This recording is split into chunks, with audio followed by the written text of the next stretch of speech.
बीमारी और भिखारी इनको बुलाना नहीं पड़ता, ना बीमारी को बुलाना पड़ता है ना भिखारी को बुलाना पड़ता है, ये अपने आप आता है। बीमारी भी अपने आप आती है और भिखारी भी अपने आप आता है। आप थोड़ी देर के लिए गाड़ी चौराहे पे खड़ी कर लो, भिखारी आ जाए।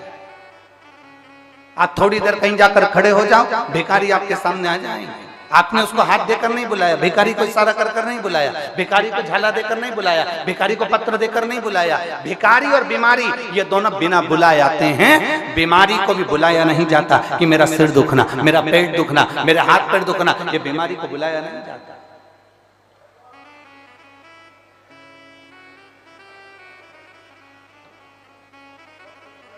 आज एक बहन कह रही थी कि गुरुजी, वो अभी की बात कहे, गुरुजी सिर की गोली अलग होती है, पेड़ दुखने की गोली अलग होती है, पेट दुखने की गोली अलग होती है, थायराइड की गोली अलग होती है, बीपी शुगर की गोली अलग होती है, और आप तो कहते हो सारी समस्या का हल एक लोटा जल। सबकी गोली अलग है और आपने एक ही गोली कर दी। तो हमने उससे कहा, देखो पहले पूर्व समय का अंदाजा लगा कर बैठिए। पुराने समय में घुटने के डॉक्टर अलग नहीं होते थे, फेफड़े के डॉक्टर अलग नहीं होते थे, आंख के डॉक्टर अलग नहीं होते थे, सिर के डॉक्टर अलग नहीं होते थे। गांव में, शहर में एक डॉक्टर होता था, वो एक हॉस्पिटल में एक डॉक्टर रहता था और वो एक डॉक्टर सारी रोग का इलाज कर देता था। उसी तरह से मेरे शंकर महामृत्युंजय कहलाते हैं, वो सारा रोग का एक बार में। अकाल मृत्यु वो मरे जो काम करे चंडाल का, काल उसका क्या बिगाड़े जो भक्त हो महा काल का। जो शंकर की आराधना करने वाला, शिव की स्तुति करने वाला, शंकर का अनुमोदन करने वाला, शिव स्मरण में डूबने वाला, उसका इलाज मेरा भोलेनाथ जानकर कर देता है।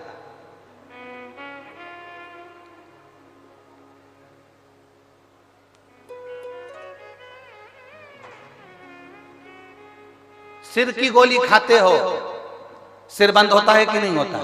जम के तो बोलो, होता है ना। पेट की गोली खाते हो, पेट बंद होता है कि नहीं होता? जम के बोलो, होता है ना।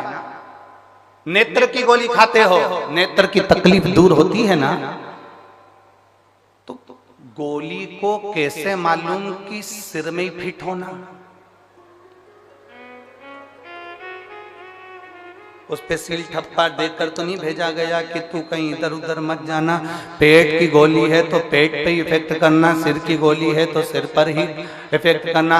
आप गोली को कैसे मालूम होता है कि पैर दुखने की है तो पैर पर असर करेगी, हाथ दुखने की है तो हाथ पर असर करेगी, किडनी की है तो किडनी पर असर करेगी, लीवर की है तो लीवर पर असर करेगी, थायराइड की है तो थायराइड पर असर करेगी, और सिर दर्द की है तो सिर दर्द पर असर करेगी। गोली को खाया जाता है, वो पेट में जाती है और जिस चीज में तकलीफ होती है वहां वो असर करना प्रारंभ करती है। शंकर भगवान पर चढ़ा हुआ जल तुम जब रोज पीते हो, तुम्हारी इंद्रियों में जहां जहां तकलीफ होती है मेरा महादेव वहां स्वयं आकर उसको अच्छा करना प्रारंभ कर देता है, श्रेष्ठ करना प्रारंभ कर। यहां अपन लोग स्तुति गाते हैं, भोला दुख काटो। इस स्तुति में हमने कभी ये नहीं कहा कि बाबा मेरा सिर दुख रहा, कि पांव दुख रहा, कि हाथ दुख रहा। हमने एक ही बात कही, भोला सब दुख काटो ओ भोला सब दुख काटो। शिव शंकर जपो तेरी माला, भोले बाबा जपो तेरी माला, भोला सब दुख काटो ओ भोला सब दुख काटो। हमने स्तुति स्तुति में गाया, बाबा मेरा सब दुख काट दीजिए, बाबा मेरी सब तकलीफें काट दीजिए। एक दुख नहीं जिंदगी में, ना जाने कितने दुख हैं, कितने दुख। सबकी अपनी अपनी तकलीफें हैं, सबका अपना अपना कष्ट है, सबकी अपनी अपनी बीमारियां हैं, सबका अपना अपना रोग है, सबका अपना।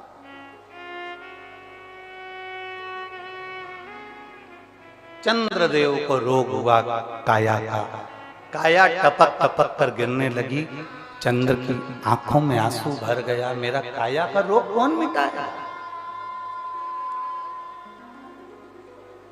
कौन? श्राप किसने दिया था? किसने श्राप दिया था चंद्र को? दक्ष प्रजापति, स्वयं के ससुर ने,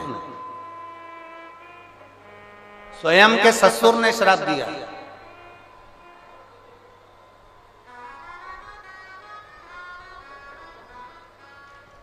काया का रोग होता। अब इसको मिटाएगा तो मिटाएगा कौन? कौन मिटाएगा? कौन मिटा सकता? चंद्र के मन में खलबली उत्पन्न होने लगी, रोने लगा चंद्र। कौन मेरे दुख को मिटा सकता है? चंद्र की आंख में आंसू भर गए, रो रहा, रो रहा। और बहुत ध्यान देने वाला विषय है, जब चंद्र रो रहा है, चंद्र की आंखों में जल भर गया कि मेरे शरीर में ये रोग पड़ गया। चंद्र भगवान नारायण के पास में जाकर विनय करे कि मेरे शरीर में ये रोग पड़ गया है। चंद्र ब्रह्मा जी के पास जाकर निवेदन करे कि मेरे शरीर में ये रोग पड़ गया है। चंद्र ने कई देवताओं के पास में जाकर निवेदन करा कि मुझे ये रोग पड़ गया है, ये रोग का निवारण कैसे हो सकता है?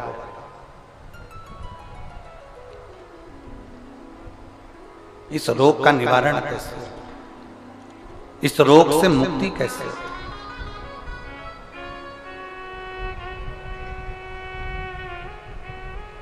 कोई ने कह दिया, चंद्रदेव को कई लोग मिले, चंद्रदेव से कहा तुम ये कर लीजिए, ऐसा करने पर तुम्हें फल की प्राप्ति हो जाएगी। एक शीतल आरती होती है, मेरी जीजियों बड़े सावधानी से सुनिएगा। एक शीतल आरती होती है। कभी अगर तुम्हारे जीवन में अगर कभी तुमको ऐसा लगे कि रोग बड़ा भारी हो चुका है और बहुत भारी रोग मुझे घेरता जा रहा है, या डॉक्टर को दिखाने जा रहे हो और तुम्हें ऐसा लग रहा है कि डॉक्टर कोई बड़ी बीमारी बताएगा, तो उस समय पर शीतल आरती का प्रयोग करें। एक पुष्प हाथ की हथेली में रख लीजिए, एक पुष्प हाथ की हथेली में रख लीजिए, और यहां तक शास्त्र कहता है अगर हो सके तो आंकड़े का अगर पुष्प मिल जाए, तुम्हारे यहाँ क्या बोलते हैं उसको, मंदार का फूल, आंकड़े का फूल, अकौए का फूल, जो शंकर भगवान पे चढ़ता है, छोटा सा होता है, घुंघरू जैसा होता है वो, उसको तुम्हारे यहाँ क्या बोलते हैं हरियाणा में? आंख का ही पुष्प बोलते हैं। आंख का पुष्प मिल जाए तो ज्यादा अच्छा है। अब उसमें चाहे सफेद हो, चाहे नीला हो, चाहे गुलाबी हो, जैसा भी हो, हाथ में रखने के बाद हाथ में एक लोटा जल, भगवान शंकर के शिवालय में जब आप प्रवेश करें और प्रवेश करते समय भगवान के सम्मुख में जब भगवान शंकर के साक्षी में जब पहुंचे, आपके सामने पूजन में कोई भी सामग्री नहीं है, आपके पास में न दिया है, न बाती है, न गर्भवती है, न चंदन है, न कपूर है, न कोई सामग्री है, केवल एक आंख का पुष्प और एक लोटा जल आपके पास में है। शिवालय में पहुंचकर शीतल आरती का प्रयोग करो।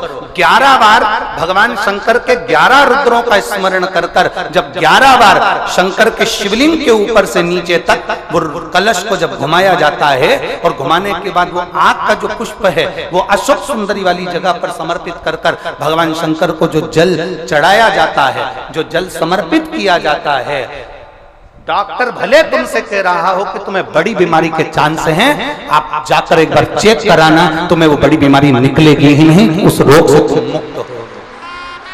इसको शीतल आरती का प्रयोग किया गया। ये शीतल आरती, इसको शीतल आरती कहा। शिव की प्राप्ति का, एक रोग से मुक्त होने का। अब आपसे कोई कहे कि ये शीतल आरती का प्रयोग सबसे पहले किसने करा, तो आपको ध्यान लगाना है इस प्रयोग को। सोमनाथ जी की कथा का स्मरण करिएगा, सोमेश्वर की कथा का स्मरण करिएगा। आप स्कंद पुराण में, शिव महापुराण में सोमनाथ जी की कथा का स्मरण करिएगा।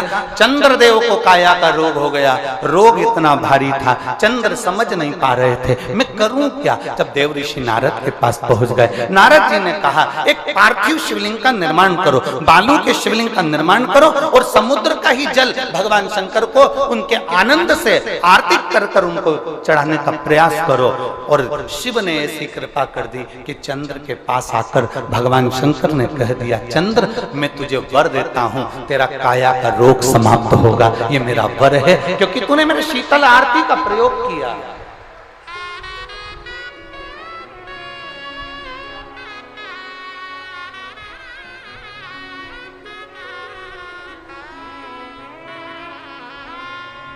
मेरी जीजियों, दो चीजें बड़ा स्मरण में रखिएगा। एक, बैसाख महीने में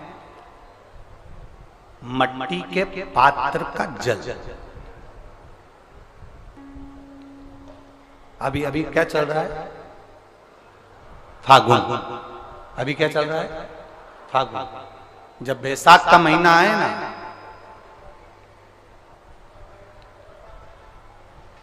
जितने यहां बैठे और जितने आस्था चैनल पर सुन रहे और जितने फेसबुक यूट्यूब पर कथा श्रवण कर रहे, जितने मोबाइलों पर देख रहे हैं, प्रयास करना, बैसाख के महीने में मिट्टी के पात्र में जो रात्रि भर जल रखा हो, मिट्टी के पात्र में, अगर आपके पास में घड़ा हो, हंडा हो, नी हो, तो दिया हो, दीपक हो, कुल्लड़ हो, कोई भी तुम्हारे पास में जो मिट्टी का पात्र, उसमें जल भरना।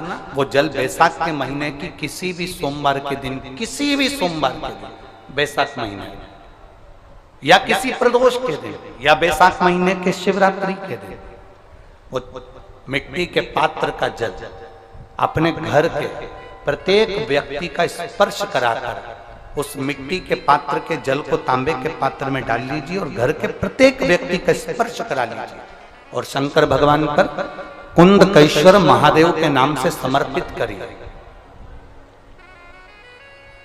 कुंदकेश्वर महादेव, कभी जीवन में पीछे पलट कर देखने की जरूरत नहीं पड़ेगी, आप उन्नति की सीढ़ी की ओर बढ़ते चले जाओगे। बैसाख महीने में मट्टी के पात्र का जल भगवान शंकर को समर्पित होना चाहिए, उसका सुख हमारे जीवन को एक आनंद फल प्रदान।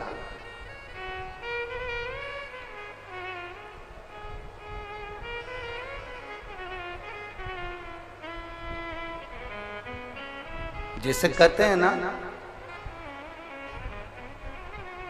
कोई अच्छा मिले ना मिले,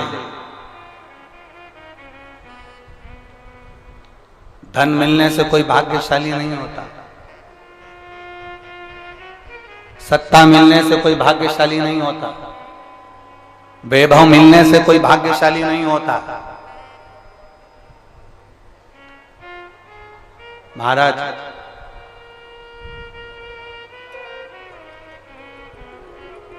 धन मिलने से कोई भाग्यशाली नहीं होता, वैभव मिलने से कोई भाग्यशाली नहीं होता, सत्ता मिलने से कोई भाग्यशाली नहीं होता, बड़ा मकान मिल जाने से कोई भाग्यशाली नहीं होता। शिव महापुराण की कथा कहती है, अगर दो सही मिल जाएं तो तुम्हारा जीवन सफल हो जाए, एक गुरु सही मिल जाए और दूसरी घरवाली सही मिल जाए तो तुम्हारी जिंदगी स्वर्ग।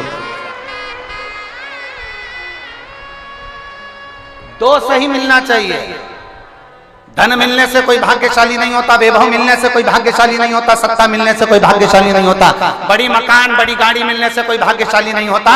दुनिया का सबसे भाग्यशाली व्यक्ति वो होता है जिसको दो ठीक मिल गए, दो अच्छे मिल गए। एक गुरु अच्छा मिल जाए, दूसरी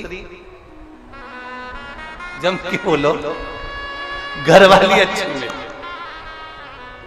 गुरु अच्छा मिलेगा तो तुम्हें स्वर्ग की सीढ़ी चढ़ा देगा, और घरवाली अच्छी मिलेगी तो घर को स्वर्ग बना देगी।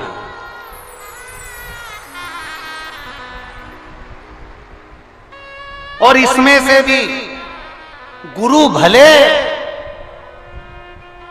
पीछे रह जाए, पर जगदम्बा घरवाली भगवान से प्रार्थना करना ऐसी मिले जो मेरे अनुकूल हो, प्रतिकूल नहीं, अनुकूल। एक पति की पत्नी अनुकूल नहीं थी, प्रतिकूल थी। पति उससे कहता था आलू की सब्जी बना ले, वो बैंगन की बनाती थी। पति उससे कहता है तू पीली साड़ी पहनना, वो नीली पहनती थी। पति उससे कहता कि देख चाय बनाना, तो वो कॉफी बनाती थी। इतनी प्रतिकूल, अनुकूल थी नहीं, बिल्कुल उल्टा चलती थी, बिल्कुल उल्टा। एक दिन पति को बड़ा दुख हुआ और पति ने अपने गुरुजी से कहा, गुरुदेव 16 श्राद्ध का समय आ रहा है, श्राद्ध पक्ष आ रहा है, गुरुदेव मेरे पिताजी का श्राद्ध आ रहा है। मैं अपनी पत्नी को बोलता हूँ पर वो श्राद्ध नहीं करने देती है क्योंकि उल्टा चलती है, मैं क्या करूँ? गुरुजी ने कहा एक काम कर, अभी तक वो उल्टा चलती थी, अब की बार तू उल्टा चल।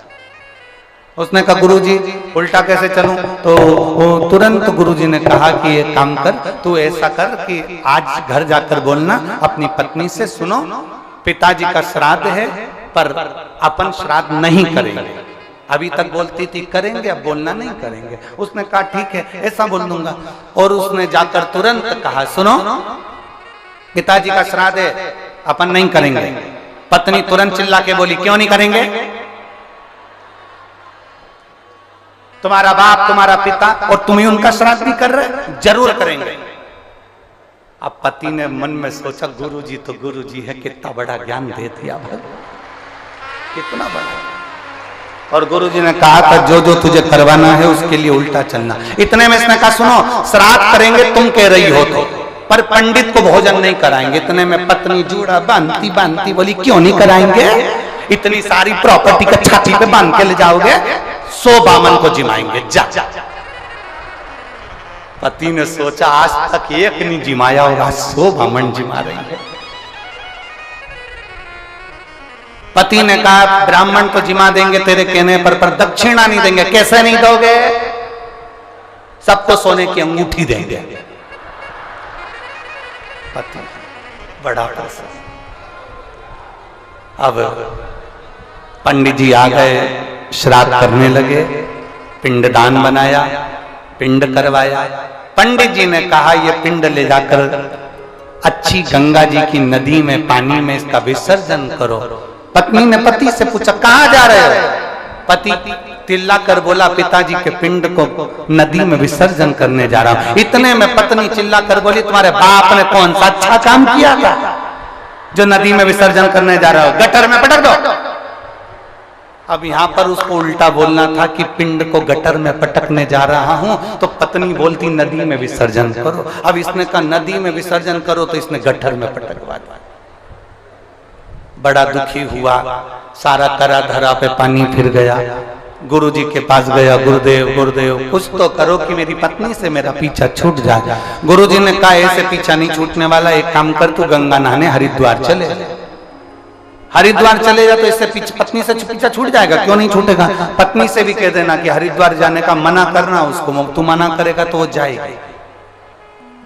बस उल्टा उल्टा करते जाना, मैं तुझे समझा के भेज रहा हूँ वैसा करना। उसने गुरुजी ने जैसा समझाया वैसे ही करा। घर पहुंचा, पत्नी से बोला सुनो पूरे गांव के लोग, पूरे रेवाड़ी के लोग हरिद्वार जा रहे हैं, अपन नहीं जाएंगे क्योंकि अपने पास टाइम नहीं है। पत्नी बोली कैसे नहीं जाएंगे? 40 साल शादी के हो गए, आज तक कहीं घुमाने नहीं ले गए, चलो मेरे साथ हरिद्वार।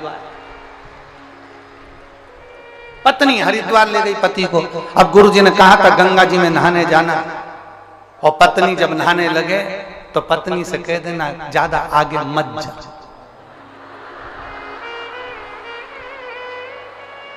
बस इतना ध्यान रखना। और पत्नी जैसी गंगा जी में उतरी और पति ने चिल्ला कर कहा आगे मत जाना। पत्नी बोली जाऊंगी जा। और जो आगे गई और पानी में बह गई। इसने जेब में से नारियल निकाला, गंगा मैया ले जा, गंगा मैया ले जा, गंगा मैया ले जा। इतने में गुरुजी भी समझदार थे। गुरुजी को मालूम है कि पत्नी बहुत तेज है, गंगा जी में चेन पड़ी रहती है, चेन को पकड़ लेगी, और पत्नी ने चेन पकड़ ली। अब इसने नारियल वापस जेब में रख लिया, ये तो बच गई। पर गुरुजी की वचन याद आ गए, जब चेन पकड़ ले तो चिल्ला कर कहना जम के पकड़। अब इसने चेन पकड़ी, पति ने कहा अच्छे से पकड़ना, जम के पकड़ना। पत्नी बोली नहीं पकड़ना जा।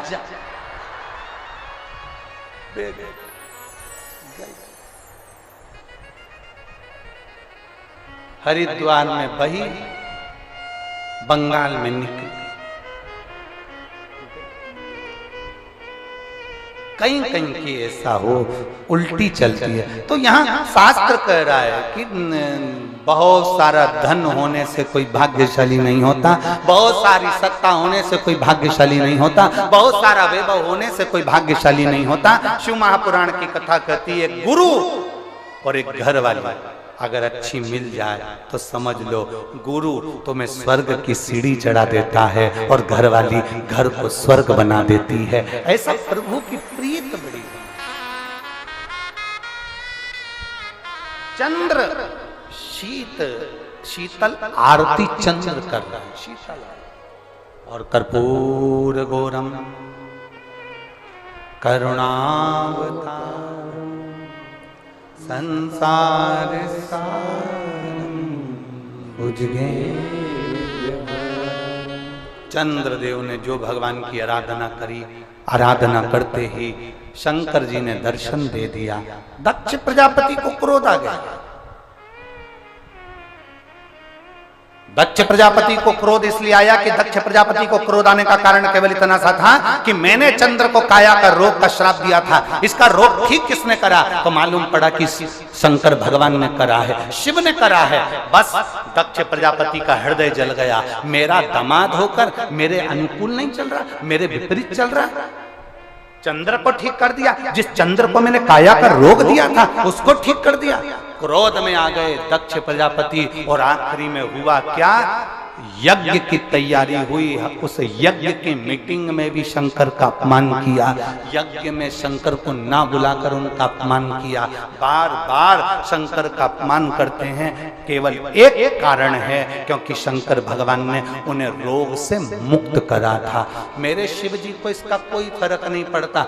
दुनिया के लोग कितना भी ताना दें, दुनिया के लोग कितनी भी गाली दें, दुनिया के लोग कितना भी अपशब्द कहें, दुनिया के लोग कितना भी आड़ा टेढ़ा बोलें, शिव महापुराण की कथा कहती है अगर आपने अपने दिल से शंकर भगवान को पुकारा है तो सारी दुनिया तुमको दुख देने वाली होगी और मेरा महादेव दुख से निवारण करने वाला है।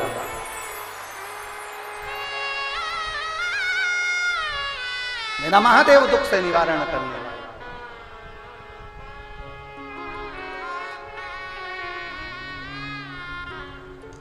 शिव कथा कर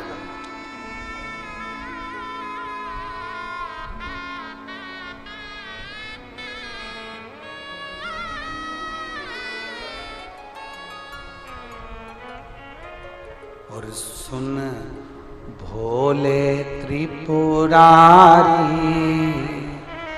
द्वार तेरे आया हूँ। सुन भोले त्रिपुरारी द्वार तेरे आया हूँ। सुन भोले त्रिपुरारी द्वार तेरे आया हूँ।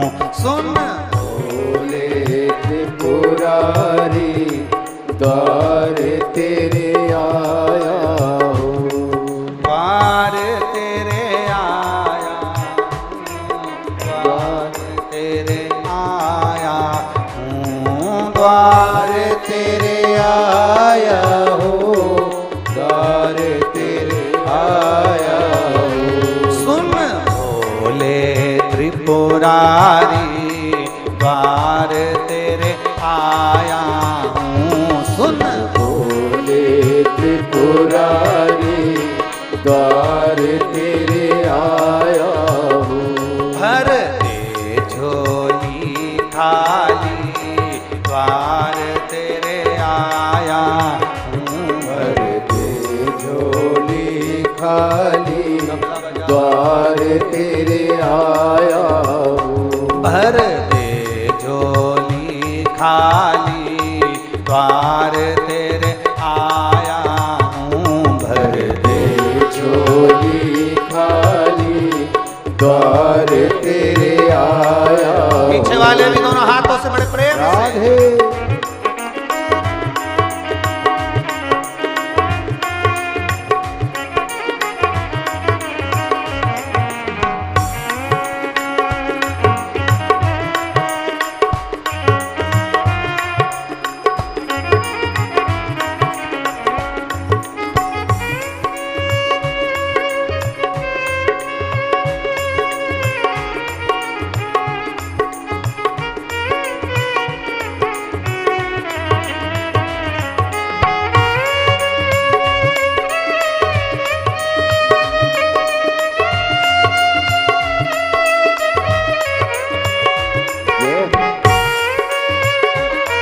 राधे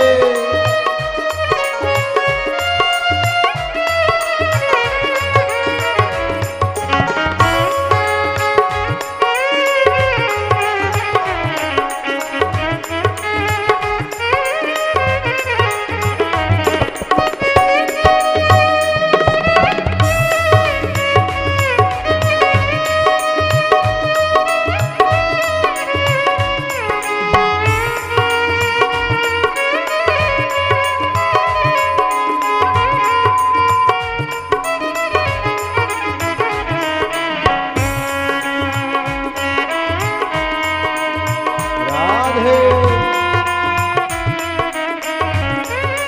शंभो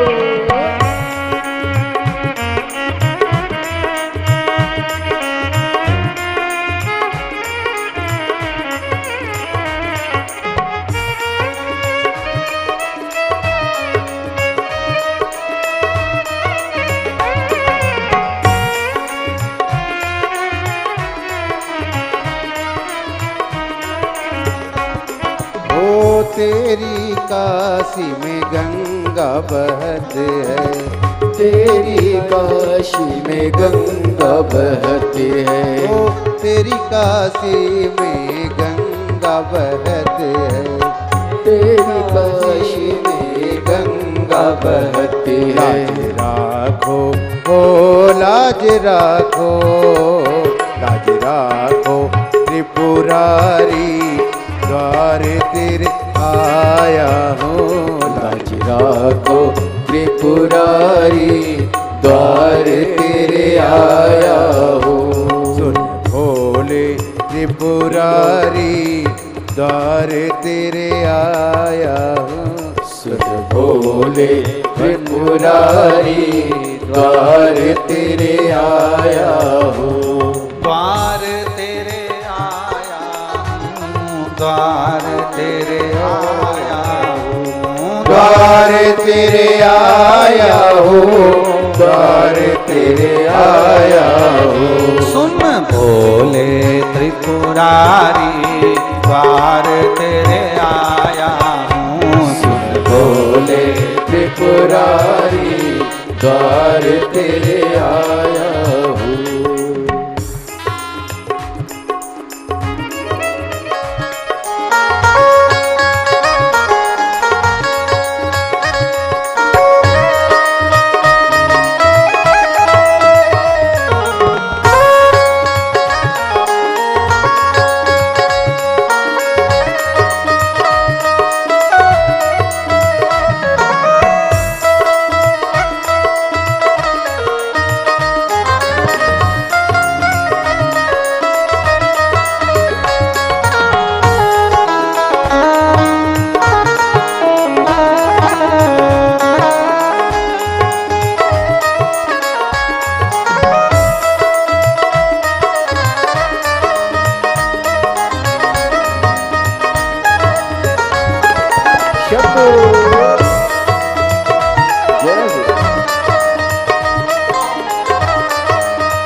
उज्जैन नगर की राजा होकर, उज्जैन नगर के राजा होकर, उज्जैन नगर के राजा होकर, उज्जैन नगर के राजा हो। राज राखो ओ लाज राखो, लाज राखो त्रिपुरारी, द्वार तेरे आया हो।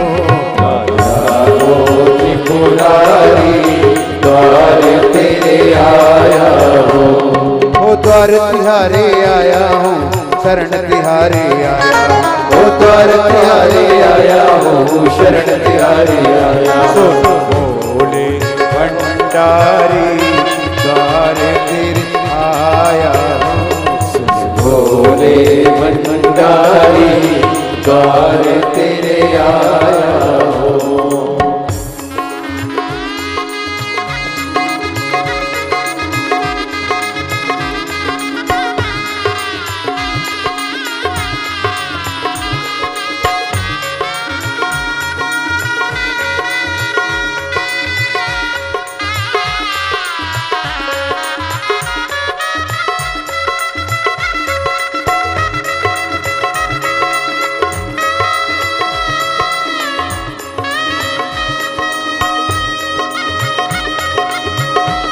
बड़े भाव से दोनों हाथों से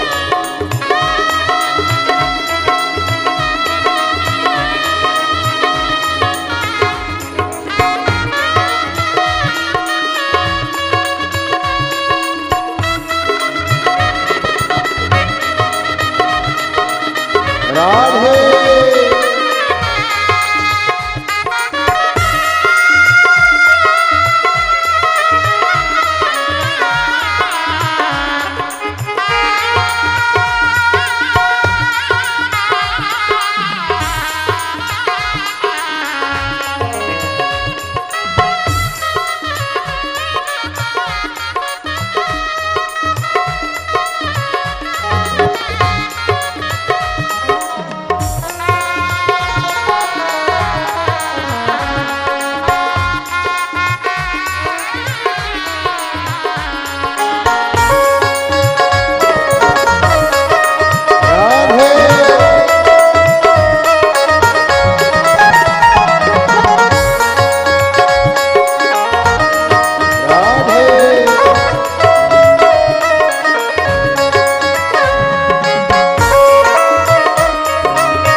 दक्ष राजा ने यज्ञ रचाया, ओ दक्ष राजा ने यज्ञ रचाया, ओ दक्ष राजा ने यज्ञ रचाया, ओ दक्ष राजा ने यज्ञ रचाया।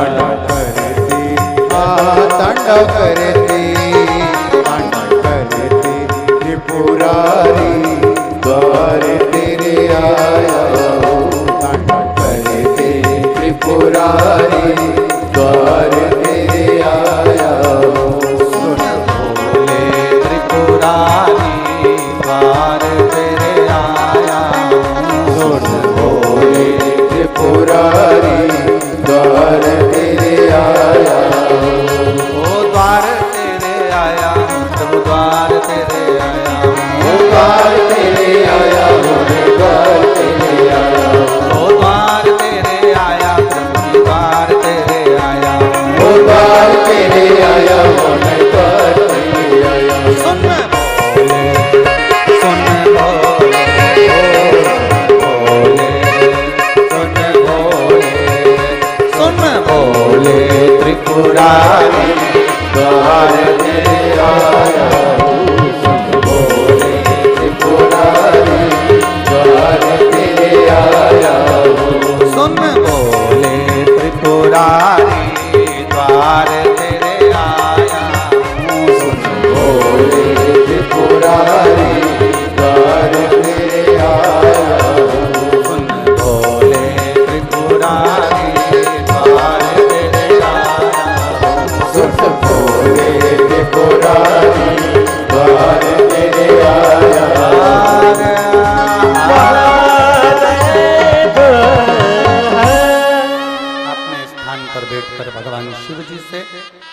मन की बात बड़े भाव के साथ दिल से हृदय से भाव से कहिए। जहां जगह मिले वहां बैठकर भगवान शिव से अपने मन की बात बड़े भाव के साथ कहिए।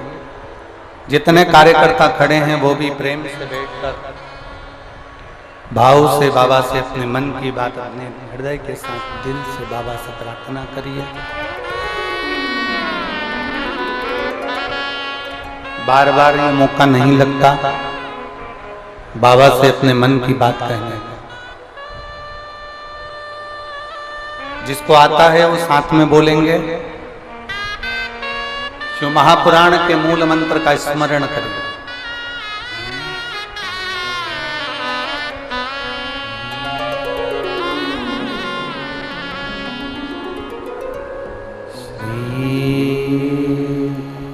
शिवाय नमस्तुभ्यं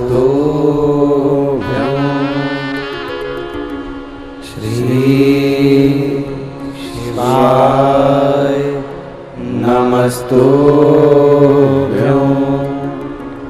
श्री शिवाय नमस्तुभ्यं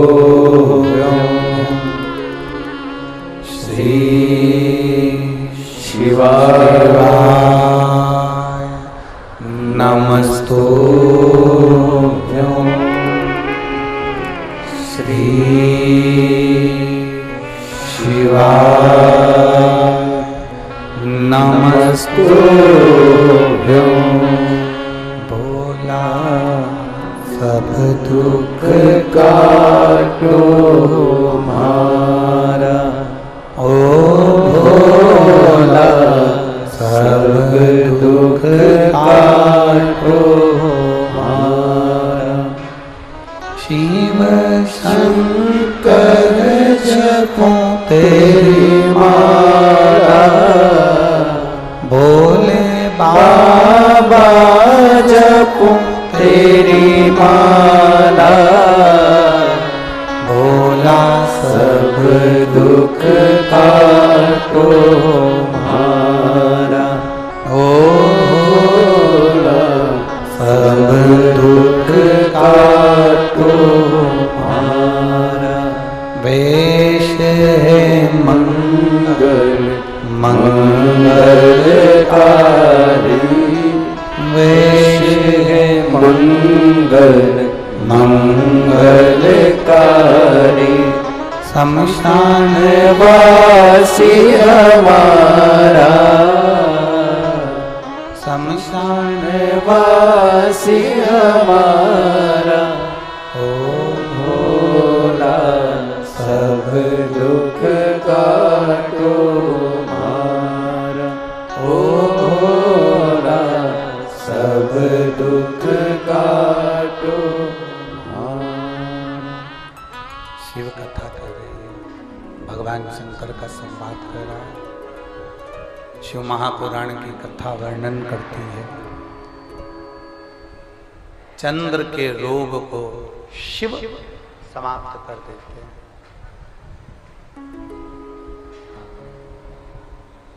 ऐसा दुनिया का कोई रोग नहीं जो मेरा महादेव समाप्त ना कर पाए।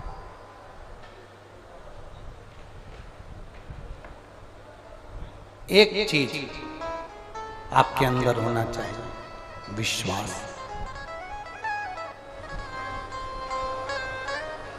अगर आपके अंदर विश्वास है, भरोसा है, तो शिव तुम्हारा है और तुम शिव के। फिर वो काम रुक नहीं सकता, वो काम होकर ही रहेगा अगर भरोसा पक्का है तो।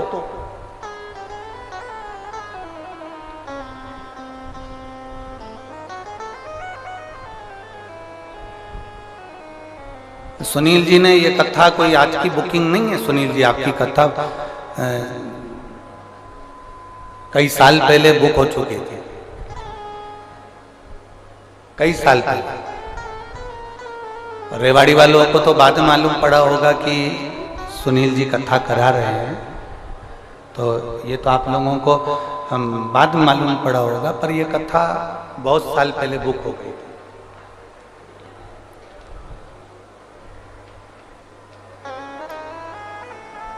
और हम तो कहते हैं कि ये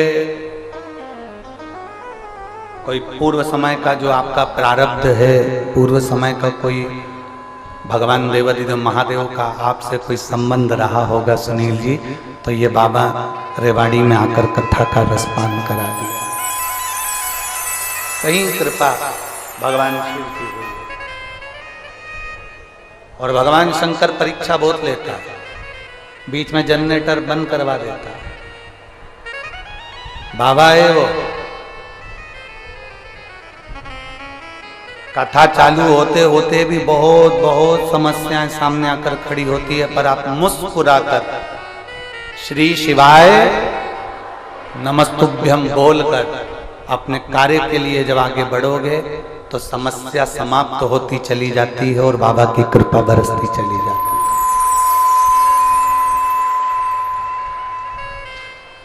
भरोसा रखकर, दृढ़ता, अनुष्ठान किया। दक्ष प्रजापति ने एक मीटिंग रखी,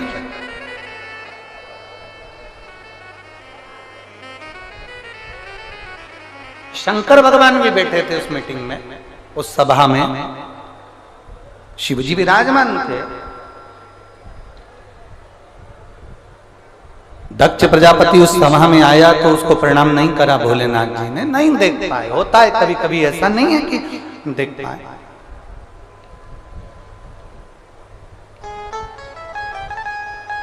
जितने लोग कथा श्रवण करने आए, आपसे निवेदन है, सुनील जी आपको देख रहे हैं कि नहीं देख रहे, इससे मतलब मत रखना। सुनील जी की पत्नी ने आपका आदर करा कि नहीं करा, उससे मतलब मत रखना। सुनील जी के बेटे ने आपको बैठने के लिए जगह दी कि नहीं दी, उससे मतलब मत रखना। उनकी बेटी ने आपका आदर करा कि नहीं करा, उससे मतलब मत रखना। आप कथा सुनने के लिए आए, आप यहाँ ये नहीं कि हमको बहुत वीआईपी व्यवस्था मिलना थी, हमको ऐसी व्यवस्था मिलना थी, हमें ऐसा रखना, ना ना ना। आप किसके भरोसे आए? जम जम के बोलो जरा, बाबा। जहां जगह मिल जाए वहां बैठकर भगवान की कथा का रसपान ग्रहण करो, अपने जीवन को आनंदित करो। इस भाव में मत रहो कि कौन हमारा सम्मान कर रहा है, कौन अपमान कर रहा है, कौन क्या बोल रहा है, कौन क्या नहीं बोल रहा है। देखिए, मेरा देवादिदेव महादेव, संसार में आप किसी का अनुमोदन करें ना करें, किसी का स्मरण करें ना करें, हमें पता नहीं, पर शंकर का स्मरण जरूरी है, बहुत जरूरी। अपनी जिंदगी में चार का होना जरूरी है, एक माता, दूसरा पिता, तीसरा गुरु और चौथा देव अधिदेव महादेव। इनका होना जरूरी है, ये ब्रेक का काम करते हैं। आजकल नई नई गाड़ियां आ रही हैं, कितनी भी वीआईपी गाड़ी लिया, 1 करोड़ 5 करोड़ 10 करोड़ की गाड़ी लिया, गाड़ी में नई नई गाड़ियों में से क्लच हटा दिया गया है। सुनील जी सही है, नई गाड़ियों में से क्लच हटा दिया। और वीआईपी गाड़ी लिया हो, उसमें से गियर, बोलो बोलो जम के बोलो, हटा। दुनिया की कितनी भी वीआईपी गाड़ी लियाओ, भले उसमें क्लच हटा देंगे दुनिया के लोग, बनाने वाले उसमें से गियर हटा देंगे, पर ऐसी कोई गाड़ी आज तक नहीं बनी जिसमें से ब्रेक हटा दिया गया, जिसमें से ब्रेक हटा दिया। कितनी भी वीआईपी गाड़ी बन जाए, 10 करोड़ की, 5 करोड़ की, 3 करोड़ की, 4 करोड़ की, उसमें से क्लच हट जाएगा, गियर हट जाएगा, पर ब्रेक नहीं हटेगा। ये ब्रेक गाड़ी में होना जरूरी है, उसी तरह अपनी जिंदगी में महादेव का होना जरूरी है। ये ब्रेक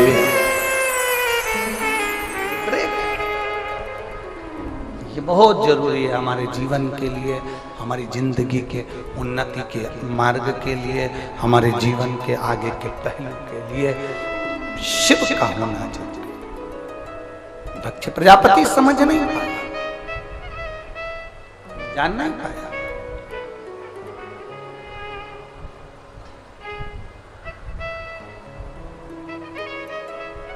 पूरे रेवाड़ी में हाहाकार मचा हुआ था कल। किस बात का? पूरी रोड है, जाम हो गई। अरे बोलो तो सही है कि गलत है? पूरे अखबारों में, सोशल मीडिया में सब दूर यही चल रहा था, रेवाड़ी की सारी रोडें जाम हो गई, मार्ग पूरा जाम हो गया, पूरा मार्ग जाम हो गया।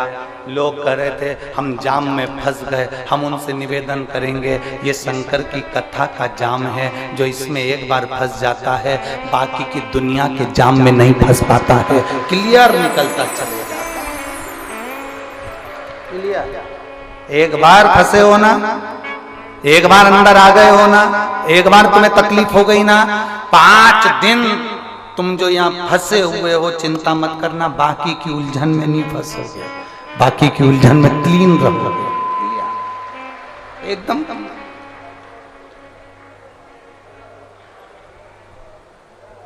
धारण करो शिव, धारण करो अपने भीतर भगवान शंकर के भक्त।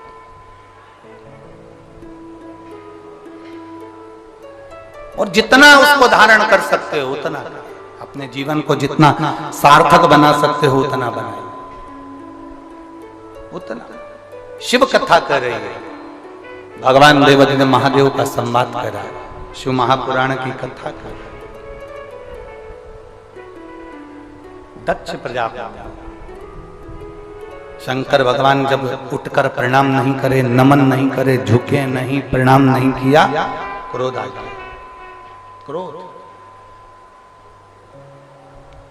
इतना क्रोध आया, इतना क्रोध आया कि दक्ष प्रजापति ने श्राप दे दिया भगवान देवादिदेव महादेव को। तो मेरा दामाद होकर, मेरा जमाई होकर तुमने मुझे प्रणाम नहीं करा, मैं तुम्हें श्राप देता हूं। सुनो दक्ष प्रजापति कहते हैं, सुन शंकर, सुनो देवादिदेव महादेव, सुनो शिव, तुम मेरे दामाद होकर तुमने मेरा सम्मान नहीं करा, मेरा आदर नहीं करा, मैं तुझे श्राप देता हूं कि तुम शमशान में निवास करो। शंकर भगवान को कोई टेंशन नहीं था। पार्वती जी को भले थोड़ी चिंता थी कि अपन शादी के बाद कहां रहेंगे। पार्वती जी ने शिव जी से ये पूछा था, अपन शादी के बाद कहां रहेंगे। कई लड़की लड़के से पूछ लेती है, अपन शादी के बाद कहां रहेंगे। लड़का लड़की आपस में बोल देते हैं, तू मेरे दिल में रहना, तू मेरे दिल में रहना। हमने अभी कथा में कहा था, प्रेम इसको नहीं कहते कि तुमने हाथ पे नाम लिखा लिया, छाती पे नाम लिखा लिया, भुजा पर नाम लिखा लिया। इतनी लंबी चाहत है तो प्रॉपर्टी पे नाम लिखा के बता दो। इसको प्रेम नहीं करते, ये दिखावा है, केवल दिखावा। और मेरी जीजियों आपसे निवेदन है, शंकर के मंदिर में, शिवालय में, शंकर की चौखट पर, भगवान शंकर के मंदिर में दिखावे का काम नहीं होना चाहिए। बस दिल से जाना, दिल से पुकारना, दिल से कहना, दिल से सुनाना और दिल से सुनना, मेरा महादेव तुम्हारे ऊपर कृपा बरसाना। दिखावा नहीं, मेरे शंकर भगवान को दिखावे से कोई मतलब नहीं, कोई मतलब। बोल बम का नारा है सारी समस्या का हल। मेरे शंकर भगवान को दिखावे से मतलब नहीं, मेरे शिव जी को केवल तुम्हारे निर्मल मन से, तुम्हारे चित्त से, तुम्हारी वृत्ति से, तुम्हारे हृदय से। पार्वती जी ने जरूर महादेव से कहा था, शंकर भगवान से पार्वती जी विवाह करने से पहले बोली थी, अपन कहां रहेंगे। तुम होते तो कह देते दिल में। महादेव ने कहा नहीं, मुझे श्राप लगा है, मुझे श्राप है, अपन रहेंगे शमशान में। पार्वती जी बोली, शमशान में? वहां अपन से मिलने कौन आएगा, वहां अपने पास में कौन आएगा। शंकर भगवान बोले, कोई नहीं आएगा, ऐसे नहीं आएगा तो लोग उसे बांध कर लाएंगे, तो चिंता मत कर, कोई ऐसे नहीं आएगा, उसको बांध कर लाया जाएगा। और आखिरी में अपने पास छोड़कर जाएगा, फिर वो वापिस नहीं जाएगा, अपना हो जाएगा। अपना कौन है?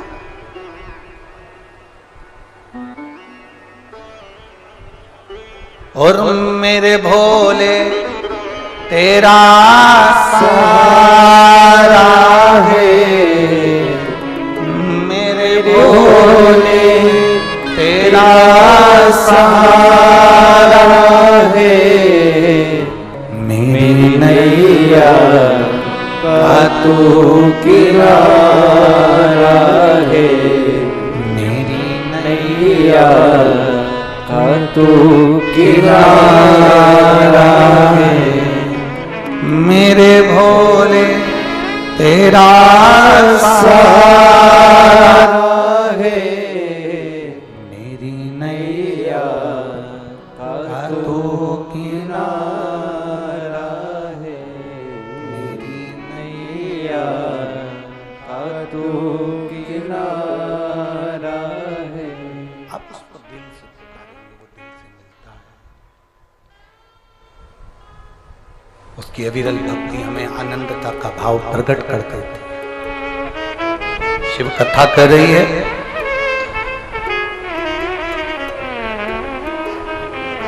सती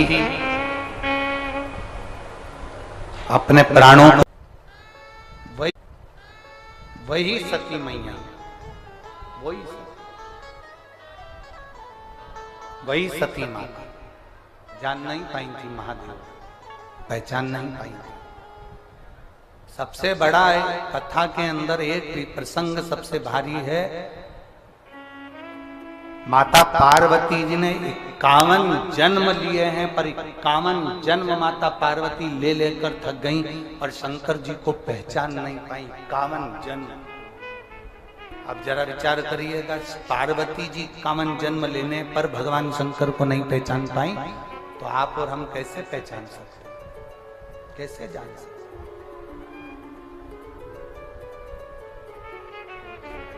एक पत्र है,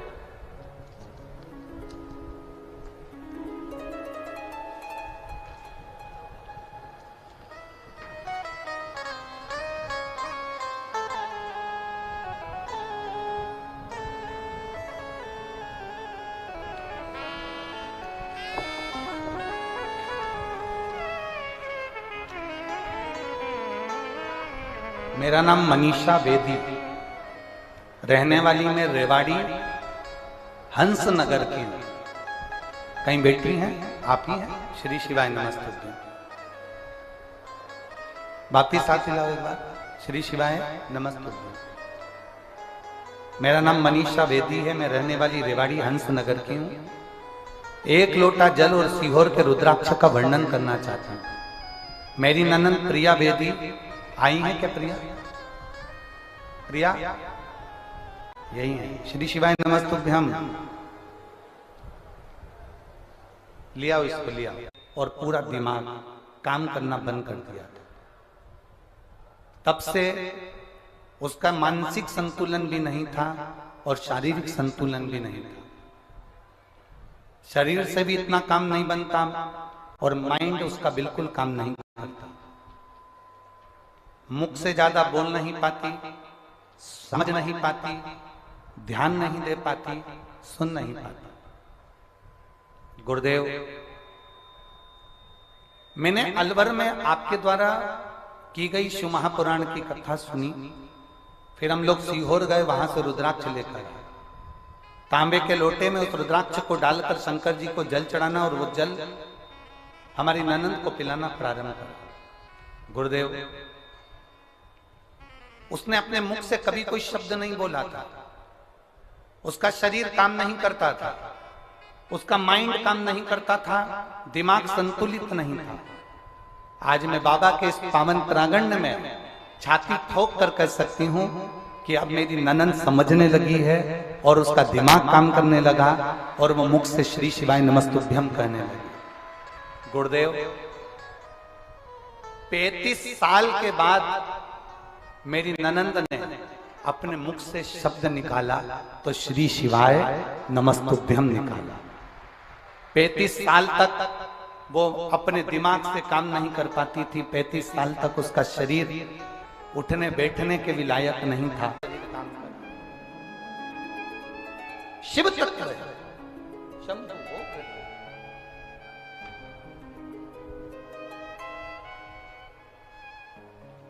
दिल से मांगाया। इन्होंने लिखा अलवर की कथा में, जिस भूमि पर बैठकर कथा सुनती थी, आरती होने के बाद उस भूमि की रज को मैं उनके शरीर पर लगा दी। ये शिव तत्व है, ये भक्ति है।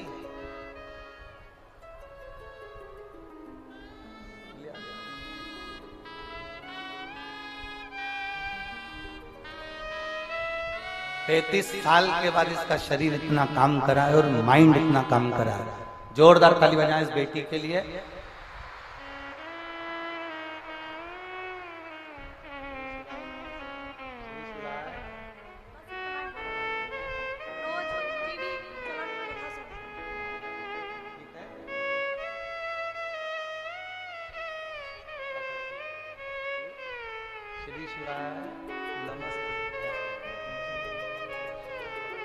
जोरदार ताली बजाएं बच्चे के लिए। बहुत बहुत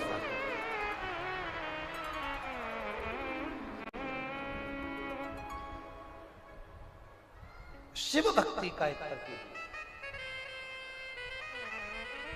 एक लड़के ने एक प्रश्न किया था, गुरुजी क्या शंकर भगवान की कथा सुनने से क्या हमारे को फल की प्राप्ति होगी? हम कहते हैं अगर दिल से सुनी है तो बाबा क्यों नहीं दे।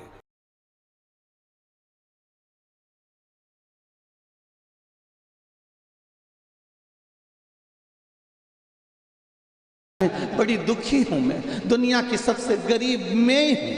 भगवान को कितना दुख होता होगा कि मैंने तुझे सेठ बनाकर भेजा और तू गरीब करा। 5-5 लाख की एक किडनी दे के भेजी है। 10 लाख तो यूं ही इकट्ठे हो जाए तुम्हारे पास, यूं ही। आंखें दी, कितनी कीमत वाली, जिनके पास नहीं है उनसे पूछिएगा।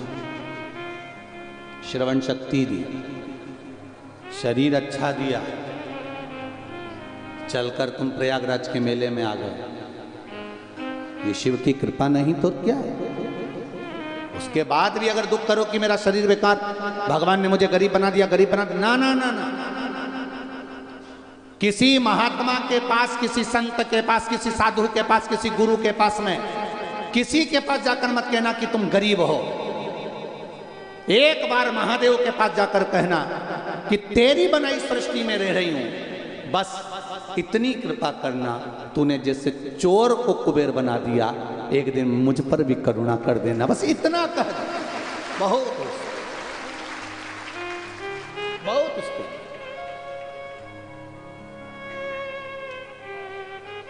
कितना कीमतवान शरीर है। भगवान से कह के कर, विनती कर कर कर, बार बार विनय कर कर कर, माता के गर्भ में पड़े हुए थे, उल्टे लटके हुए थे, दोनों मुष्टिकाएं बंद थी, प्रतिज्ञा कर रहे थे अंदर से कि मुझे गर्भ से बाहर निकाल दो, मैं भजन करूंगा, भजन करूंगा, भजन करूंगा। जैसे ही गर्भ से निकले मैं तो भोजन करूंगा, भोजन करूंगा, भोजन करूंगा।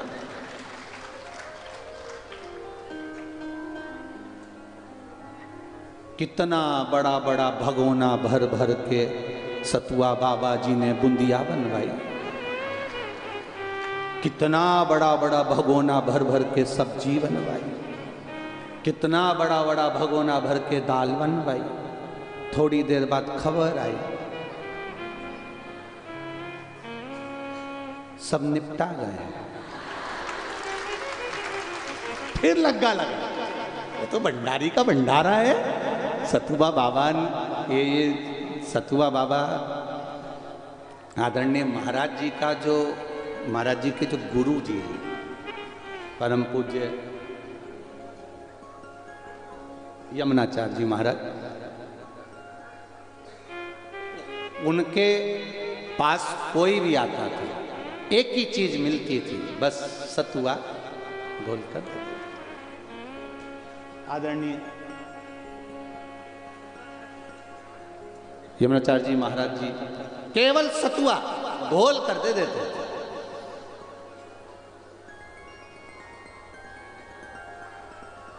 पर वो महाराज जी ने, गुरु जी ने ऐसा नियम बना दिया कि आज भी वो सत्तू कमाल कर जाता है।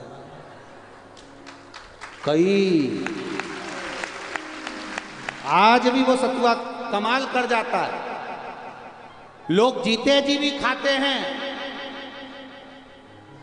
और मरने के बाद मुर्दे भी वहीं आते हैं। आश्रम के सामने काशी में जहां मुर्दे जलते हैं वही पास में ही महाराज जी का आश्रम, और पूरे मुर्दों को जो भी लेकर जाएगा पहले वहीं पे रोकेगा दरवाजे पे, फिर वहां से मुर्दा आगे बढ़ेगा, क्योंकि मुर्दों को भी मालूम है जब तक यहाँ से सतुआ नहीं मिला तब तक मुक्ति भी मिलना बड़ा कठिन। ये शिव तत्व, ये शंकर, ये ओघड़ी सहज नहीं महाराज। ये हम तो कहेंगे कि ये सतुआ बाबा भले आपको दिखने के सीधे साधे लग रहे हो, और ईमानदारी की बात है ये तो गुरु का कुछ ऐसा, वो कहते हैं ना कि स्पंदक मणि मिल गई थी उससे चमक रहे थे, तो ये गुरु से चमके हुए जोरदार आशीर्वाद इनके ऊपर, बड़ा कृपा, बहुत कृपा। और ये गुरु की कृपा, साफ गुरु की कृपा, उसके सिवा कोई कृपा नहीं कर सकता। जो कृपा गुरु करे वो कोई ना करे। कितना कीमतवान शरीर, कितना कीमतवान शरीर है। उस कीमतवान शरीर को पहचानो। हाथ की मुष्टिकाएं बंदी है, भगवान से प्रार्थना कर रहे हैं इस गर्भ से हमें बाहर निकाल दो, गर्भ की कैद से हमें बाहर निकाल दो। हम भजन करेंगे, भजन करेंगे, भजन करेंगे, और मालूम पड़ा भोजन में लग गए और भजन हमसे छूट गया, दूर चले गया और भजन हमारा गया। होता है कभी कभी ऐसा नहीं। किसी एक बड़ा सुंदर व्याख्यान आता है कि किसी एक बहुत गरीबड़ा व्यक्ति, बहुत गरीब, और उसके घर में बेटी का ब्याह आ गया, बेटी की शादी आ गई, बहुत गरीब है, बेटी की शादी, बारात आएगी, क्या खिलाना है मेरे को, मैं क्या खिलाऊंगा, क्या लाऊंगा, मैं क्या दूंगा। मैं किसी ने कहा अगर बेटी की शादी में कुछ नहीं दे सकते मत दीजिए, पर जो बाराती आए उनको कम से कम कुछ मुंह मीठा तो करा दीजिए। सेठ जी के पास गया, सेठ जी बड़ी कृपा होगी, मेरे पास में कुछ भी नहीं है सेठ जी, एक शक्कर की बोरी दे दीजिए। वो शक्कर की बोरी अगर मुझे मिल जाएगी तो मैं उसकी कुछ बूंदियाँ बनवा के लोगों को खिला दूंगा जो आएगा। तो तुम्हारे पास घी कहाँ से आएगा? सेठ जी सब आपकी कृपा रहेगी, मैं आप शक्कर की बोरी दे दो। हलवाई बोल रहा है घी में लगाऊंगा, बेसन में लगाऊंगा, सामान में लगाऊंगा, तुम तो बस शक्कर की व्यवस्था कर लीजिए। सेठ जी शक्कर की बोरी दे दीजिए। बहुत गिड़गिड़ाए, हाथ जोड़े, नमन करा, प्रार्थना करी, खूब गिड़गिड़ाया, तब जाकर शक्कर की बोरी दी, और शक्कर की बोरी दी। और शक्कर की बोरी जब वो लेकर आया, उसने ले जाकर शक्कर की बोरी को एक कोने में रख दिया। बारात आएगी कल, मेहमान आ गए आज। अब गरीब परिवार है, बहुत गरीब, जिनके यहाँ सही से खाना भी नहीं है।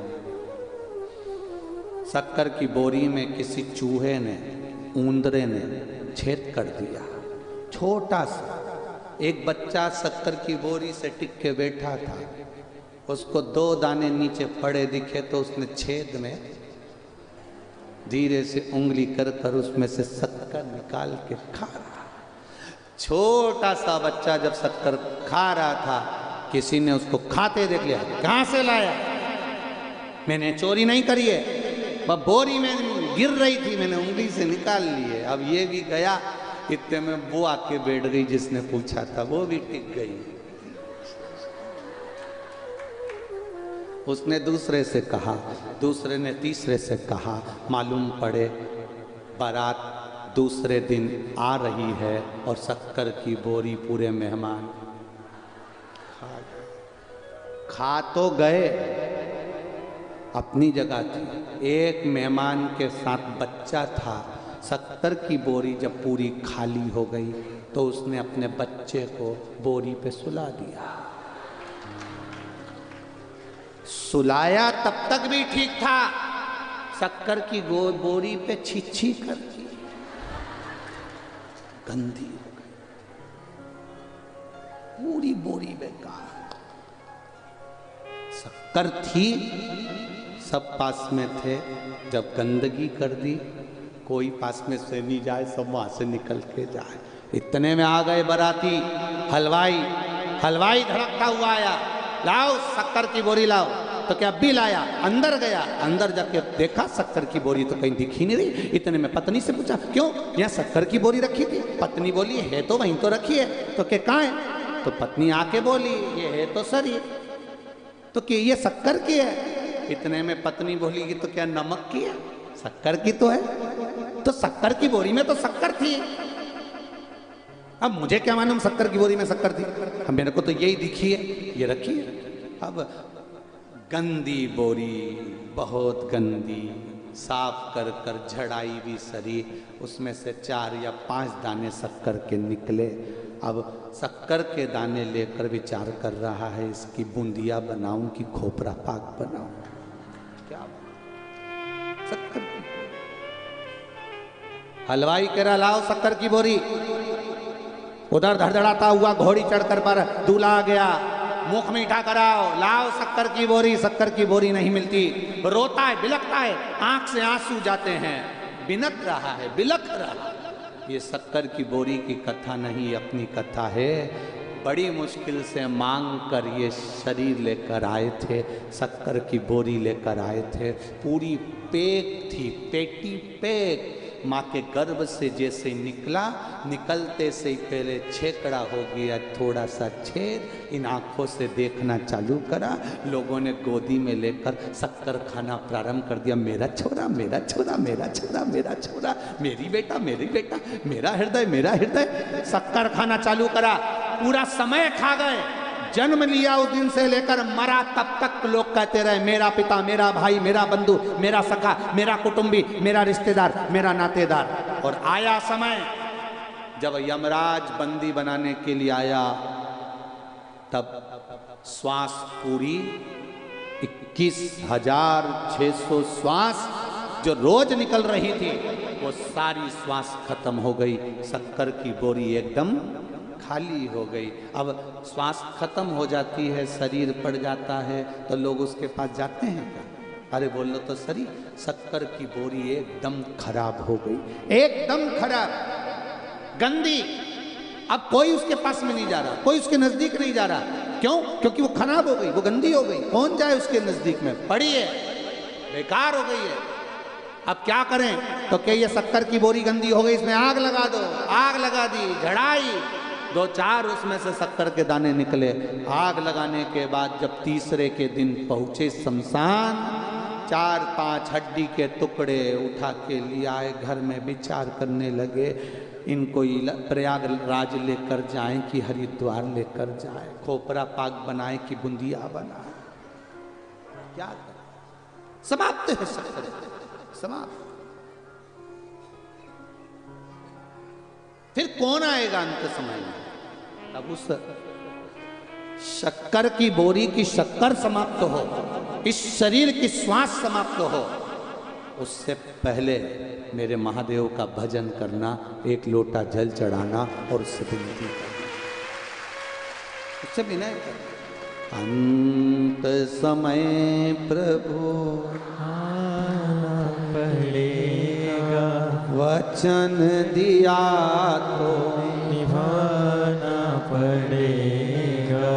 आए ना आए प्रभु कुटुंब कबीला, अंत समय भोले आना पड़ेगा। वचन दिया तो निभाना पड़ेगा। अंत समय प्रभु आना पड़ेगा। कोई आएगा ना आएगा, पर मेरा विश्वास कहता है कि मेरा महादेव जरूर आएगा। ये विश्वास होना चाहिए, ये भरोसा होना चाहिए। और जब विश्वास प्रबल हो जाए, भरोसा दृढ़ हो जाए, तब सुख मिल जाता है। एक बच्चे को डराते हैं ना, बच्चा रोता है तो मां क्या कहती है, बाबा आया। बच्चा चुप, जैसे ही कहा बाबा आया बच्चा चुप। थोड़ी देर बाद बच्चे ने देखा तो बाबा तो आया ही, तो बच्चा फिर कुरकुरा चाहिए, टॉफी चाहिए, इतने में माने वो बाबा आया। उसने आधा एक घंटा फिर देखा कोई नहीं आया, फिर चले। मुझे तो कुरकुरा चाहिए, टॉफी चाहिए। इतने में फिर आंटी आ गई, आंटी ने कह दिया बाबा आया। तो फिर कितना भी रो रहा हो उसको कहा जाता है बाबा आया। बच्चे को मालूम है बाबा आएगा, मुझे चुप हो जाना चाहिए। उसी तरह ये मन जब जब दुखी होता है, जब जब इसको दुख आता है, बीमारी आती है, कष्ट आता है, रोग आता है, तकलीफ आती है, इस मन को भी कह दो बाबा आएगा। इस मन को भी कह दो बाबा आएगा। इस मन को समझाते रहो। अगर बीमारी आई है, रोग आया, कष्ट आया, तकलीफ आई है, तो विश्वास मानकर शिव के धाम जाना, एक लोटा जल समर्पित करना, बाबा आएगा। एक महिला ने लिखा है,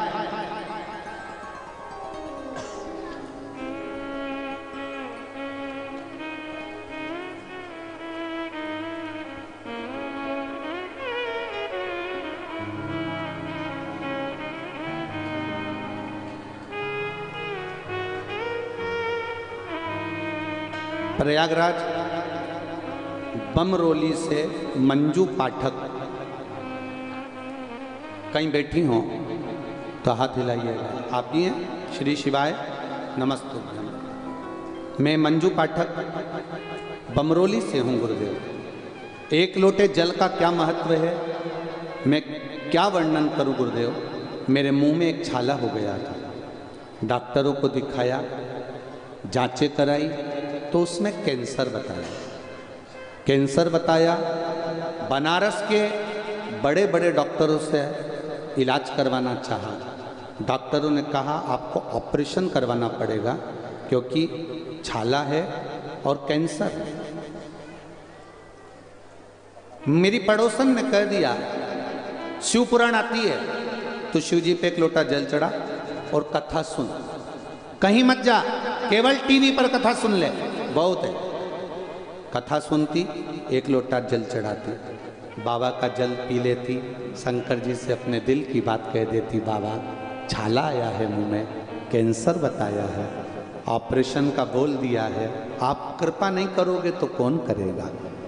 सियोर वाला महाराज कहता है भरोसा रखकर एक लोटा जल चढ़ाना और उसको औषधि के रूप में मांग कर पीना।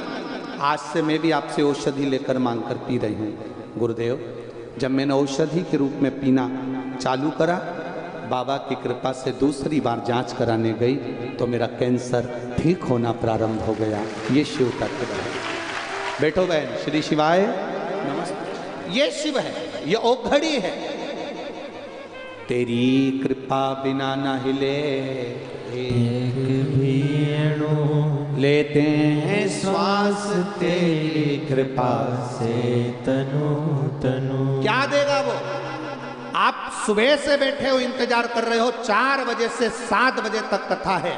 7 बजे जब कथा विराम होगी, ये मेरा विश्वास कहता है, जब हमारे घर के मेहमान घर में आते हैं, रोज हमारे घर के बच्चे को 50 का नोट नहीं देते हैं, पर जब मेहमान जाने लगते हैं तब हमारे घर के बच्चों को 50 या 100 रुपये पकड़ा कर जाते हैं। उसी तरह मेरा महादेव 4 से 7 कथा है, 7 बजे विराम होगा।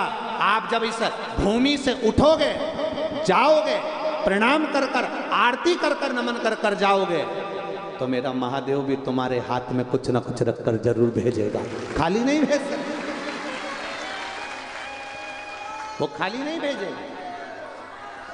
जब जाओगे यहां से तो कुछ ना कुछ, जैसे मेहमान जाते हैं तो 50 या 100 रुपए अपने घर के बच्चों को दे जाते हैं। हाँ, उन बच्चों को नहीं देते जो बच्चे स्कूल गए हुए होते हैं या कहीं गए हुए होते हैं, शॉपिंग मॉल गए हुए होते हैं, खेलने गए होते हैं, क्योंकि उनको तो ट्रेन पकड़ना है। जो घर में है उसको दे दिया। उसी तरह 7 बजे जब कथा विराम हो, अक्षतम कैश्वम राम नारायणम, और आराम से कथा का जब विराम हो, तुम दिल से जब उसको कहोगे श्री शिवाय नमस्तु, और बाबा सब दुख काटो महाराज, जब दिल से उससे कहोगे और अपने दिल की बात उससे कहोगे, तो ये विश्वास है 16 फरवरी से जब 22 फरवरी तक सीहोर में रुद्राक्ष उत्सव होगा ना, तुम सब वहीं पर मिलने वाले। ये विश्वास, ये दृढ़ता, ये भरोसा रखना। कई लोग कहते हैं महाराज जी आप दिखेंगे नहीं, कथा में हम लोग बाहर बैठे हुए हैं, कई पत्रों में लिखा है हम बहुत बाहर बहुत दूर बैठे हैं, आप हमें देखने की लालसा मत रखो। आप तो कथा सुनो, जहां मिल रही है, जहां तक आवाज जाए, जमीन पर बैठो, भूमि पर बैठो, 2 मिनट बैठकर कथा का रसतत्व ग्रहण करो। उस रज पर, उस भूमि पर बैठकर कथा का आनंद लो। तुम ये मत सोचो कि सीहोर वाला महाराज दिखना चाहिए, भले नहीं दिखे। कल भी कथा में कहा था, भले नहीं दिखे। एक बात आपसे पूछें, उत्तर दोगे? पति की मिलिट्री में नौकरी है, वो जम्मू में, तुम प्रयागराज में।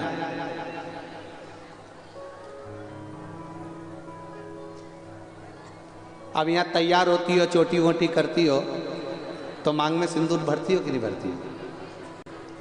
अब पति तो जम्मू में, फिर भर के क्या करोगे? नहीं महाराज, पति वाले जम्मू में हो, पर विवाह तो मेरा उनके साथ में हुआ है, मांग में सिंदूर यहाँ भरूंगी, उम्र वहाँ बढ़ेगी, प्रेम बढ़ेगा, आनंद बढ़ेगा, इसलिए मांग में सिंदूर भर रहे हो। मांग में सिंदूर रोज भर रहे हो, उसी तरह कि मेरा पति है और मैं सौभाग्यवती हूँ, उसी तरह शंकर का भजन रोज करो, 1 लोटा जल रोज चढ़ाओ, क्योंकि बाबा मेरा है, दुख वही काटने वाला है, और उसकी शरणागति करो, करो भजन।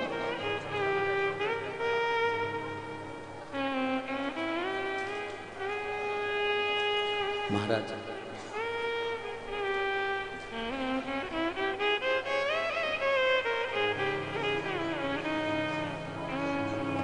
अपनी किस्मत का ताला,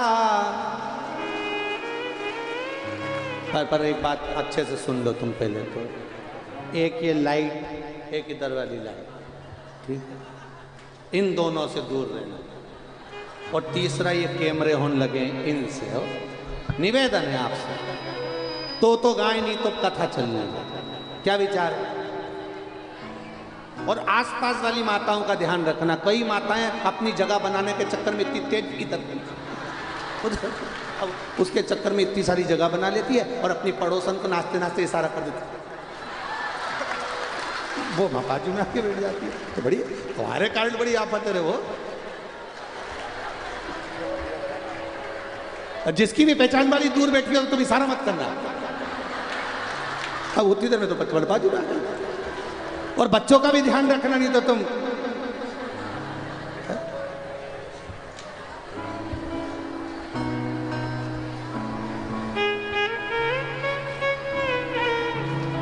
खोलते चलो श्री शिवाय नमस्तुभ्यं, तुम बोलते चलो श्री शिवाय नमस्तुभ्यं, तुम बोलते चलो अपनी किस्मत का ताला हो,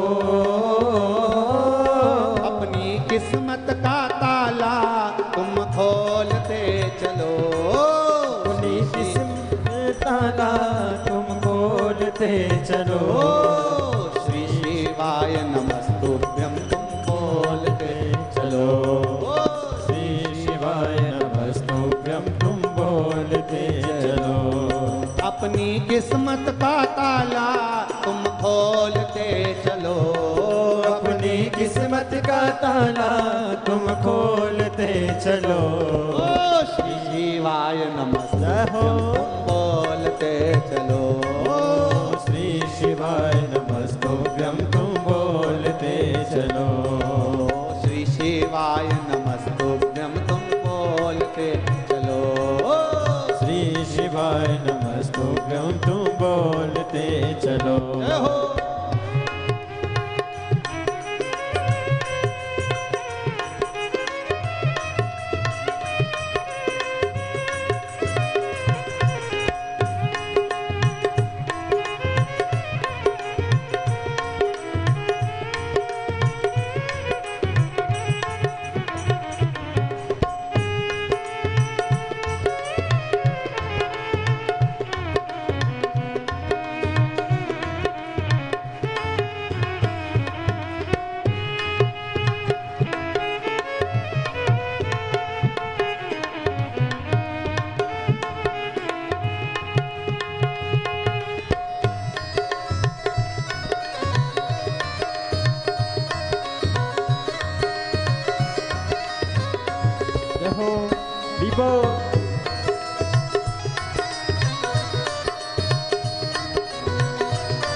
जय हो मोनी बाबा जी की जय हो। राधे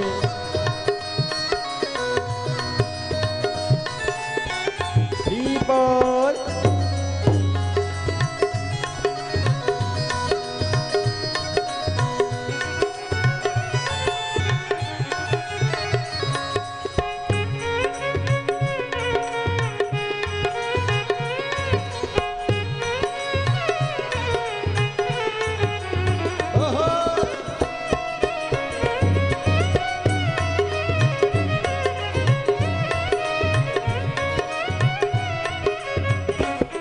समझाना बड़ा मुश्किल है, समझाना बड़ा मुश्किल है, समझाना बड़ा मुश्किल है, समझाना बड़ा मुश्किल है।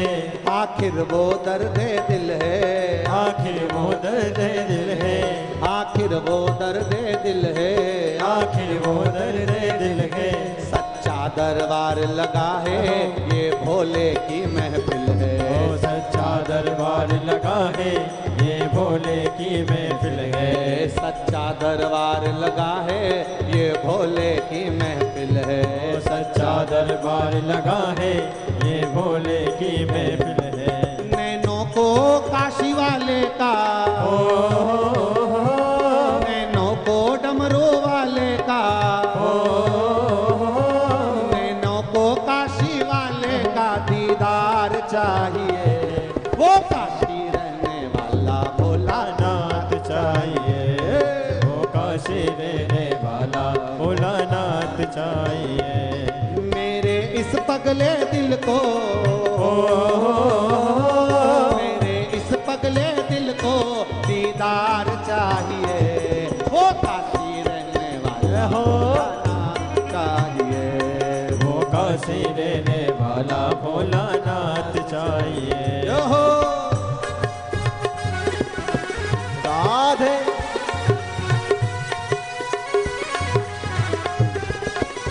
महाकाल भगवान की जय हो।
अपनी किस्मत का ताला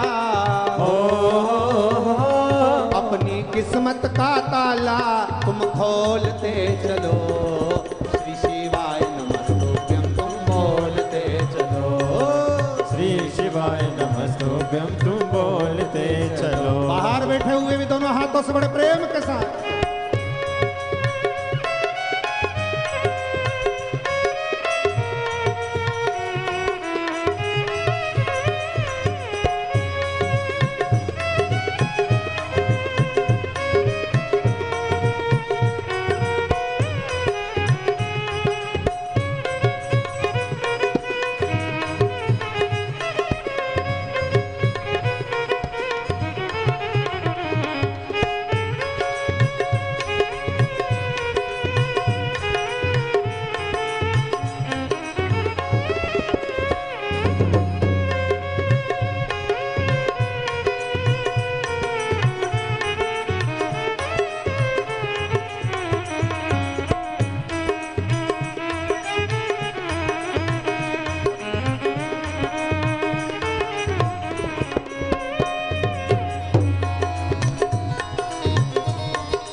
बड़ा मुश्किल है, समझाना बड़ा मुश्किल है।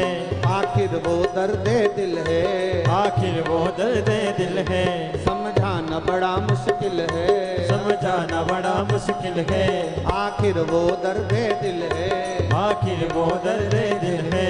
सच्चा दरबार लगा है ये भोले की महफिल है, सच्चा दरबार लगा है ये भोले की महफिल है। दिल नाच उठे वो, दिल नाच उठे वो काशी का दीदार चाहिए, वो काशी रहने वाला हो चाहिए, वो काशी रहने वाला भोलानाथ चाहिए, वो काशी रहने वाला भोलानाथ चाहिए, वो काशी रहने वाला भोलानाथ चाहिए। अपनी किस्मत का ताला हो अपनी किस्मत का ताला तुम खोलते चलो।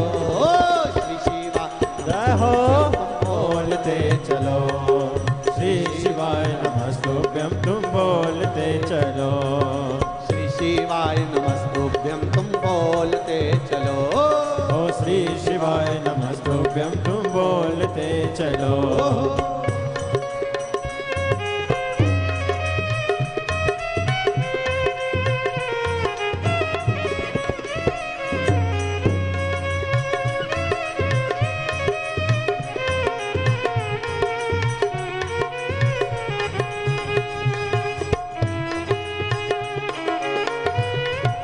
शंभो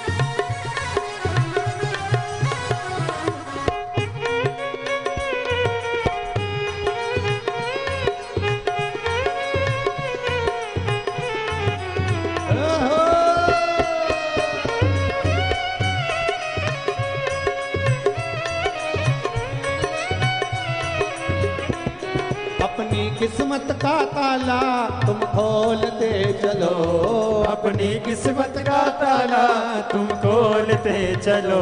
ओ श्री शिवाय नमस्तुभ्यं तुम बोलते चलो, श्री शिवाय नमस्तुभ्यं तुम बोलते चलो। ओ श्री शिवाय नमस्तुभ्यं तुम बोलते चलो, ओ श्री शिवाय नमस्तुभ्यं तुम बोलते चलो। ओ श्री शिवाय नमस्तुभ्यं तुम बोलते चलो, ओ श्री शिवाय नमस्तुभ्यं तुम बोलते चलो। ओ श्री शिवाय नमस्तुभ्यं तुम बोलते चलो, ओ श्री शिवाय नमस्तुभ्यं तुम बोलते। हर महादेव है। अपने स्थान पर बैठकर बाबा देवाधिदेव महादेव से अपने दिल की बात सब कहो। आज कथा का विराम दिवस है। दिल से जहां जगह मिल जाए वहां बैठ जाओ, पर दिल से बैठ कर कहें, भाव से बैठ कर कहें बाबा से अपने हृदय की बात दिल से।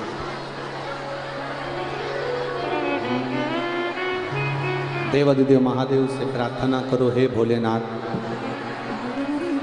प्रयागराज की धरा, गंगा मैया का तट, यमुना मैया का तट और ये पावन शिव चर्चा मिली है। बाबा, आपके सम्मुख में बैठकर आज कुछ बोलने का मन किया है। बाबा से कहिए, श्री शिवाय नमस्तुभ्यं, श्री शिवाय नमस्तुभ्यं, श्री शिवाय नमस्तुभ्यं, श्री शिवाय नमस्तुभ्यं, श्री शिवाय नमस्तुभ्यं। भोला सब दुख काटो मारा, ओ भोला सब दुख काटो मारा। शिव शंकर जपो तेरी मारा, भोले बाबा जपो तेरी माला, भोला सब दुख काटो मारा, ओ भोला सब दुख काटो मारा। वेश है मंगल मंगलकारी, वेश है मंगल मंगलकारी, शमशान वासी हमारा, शमशान वासी हमारा, ओ भोला सब दुख काटो मारा, ओ भोला सब दुख काटो मारा। भगवान शिव की कथा कर रही है, उससे प्रार्थना शिव महापुराण के बीच में जब भी श्री शिवाय नमस्तुभ्यम बोलकर बोला जाता है दुख काटने की बात, आपकी डोरी उससे बंधी होना चाहिए। और फिर बोलने के बाद आपका जो मन में भाव है वो बाबा से अवश्य कहना चाहिए कि किस लिए आप शिव महापुराण की कथा को सुन रहे हो, किस कारण आए हो। बाबा से अपने दिल की बात कहें। जीवन गया, निकलता गया, शिव कथा कर। तारकासुर को मारना, बेटे का जन्म, और वो तारकासुर मरेगा क्या, उसने मांगा है कि मैं भगवान शिव के पुत्र के द्वारा, बेटे के द्वारा, बेटे के द्वारा। ध्यान देना जरा, कथा का विराम दिवस है, इतनी सी भी कथा ना चूके आपकी। आप आए हो, सुबह से इंतजार कर रहे हो इस कथा का, जितना समय आपको मिल जाए मौन रहकर इस कथा का रसतत्व ग्रहण कर लो। फिर इसके बाद 3 महीने में मालूम पड़ जाएगा कि क्या मिला और क्या मिला। बड़ी मुश्किल से मिला। कहीं आपके पशुपति व्रत, कहीं आपका पुण्य आड़े आ गया, इसलिए ये कथा मिल गया। दिल से महाराज जी बहुत कठिन था यहाँ पहुँचना, क्योंकि गुजरात की कथा 29 तारीख को समापन हुई, विराम हुई, और 30 को यहाँ 2 दिन 30 और 31 दिया। 3 तारीख से वापस बुरहानपुर में कथा प्रारंभ हो जाएगी, 2 बजे आस्था चैनल पर आए। अब बीच में 2 दिन विश्राम के लिए लिए थे कि थोड़ा, पर विश्राम सतुआ बाबा के इस पावन प्रांगण में बाबा ने खूब अच्छे से कर दिया, कोई कमी नहीं रखी, कोई कमी नहीं। घर के लोग कहे थे कि थोड़ा कम्बल ले जाओ, बिछाने का कुछ लेकर जाओ, प्रयाग मेले में जा रहे हो। प्रयाग मेला तो मेला कर है, पर समीर और आशीष दोनों बोले वो सतुआ बाबा जी हैं, कुछ ले जाने की जरूरत नहीं है, सब बैठे हैं। तो इतना अच्छा व्यवस्था, इतनी सुंदर व्यवस्था दी, और बहुत आप लोग भी यहाँ 2 दिन से, हमें तो मालूम पड़ा कि 1 दिन पहले ही आ गए थे आप लोग, तो आप इतने दिन से रुके हुए हो, तो आप लोगों को तो अंदाज़ा लगा होगा।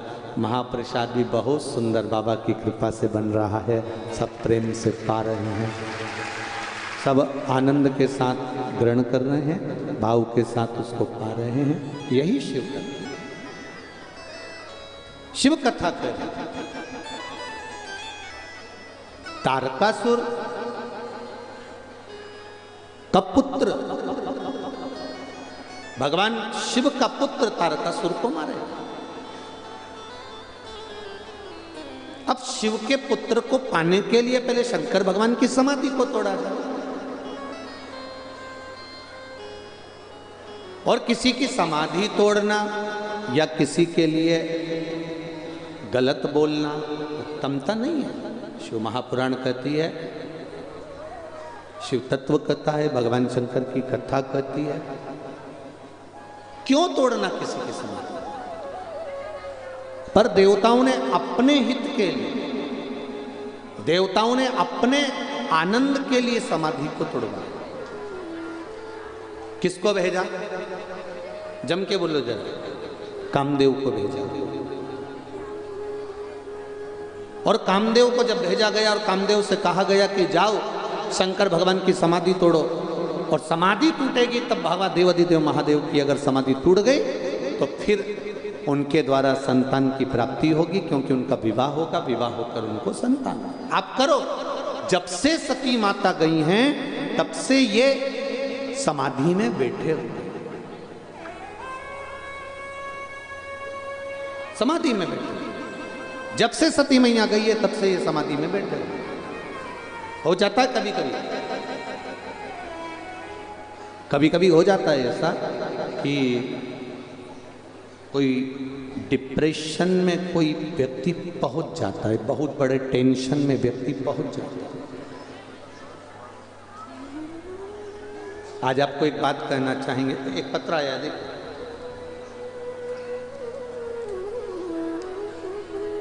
धीरज कुमार जी, मेरा नाम धीरज कुमार है, मैं काशी का रहने वाला हूँ, मेरा मोबाइल नंबर ये है, कहीं बैठे हो तो हाथ हिलाइएगा। आप ही हैं? श्री शिवाय नमस्ते।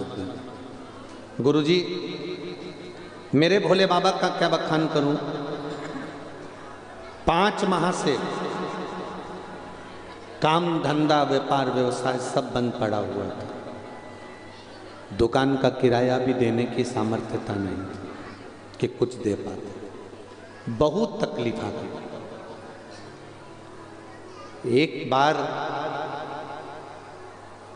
जब दुख आता है ना तो वो झंझोड़ देता है, और दुख में जब व्यक्ति को झंझोड़ा जाता है तब वो ना जाने कहां कहां जाता है,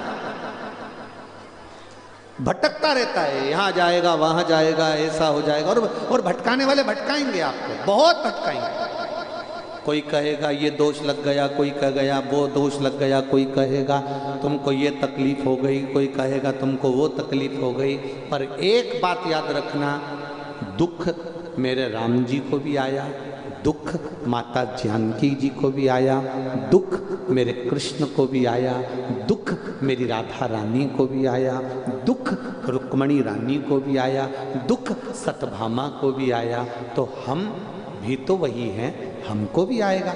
पर क्या राम जी भटके थे? क्या भगवान कृष्ण भटके थे? क्या करा? जब राम जी के जीवन में दुख आया तो उन्होंने शिवलिंग की स्थापना की, शंकर जी का पूजन करा।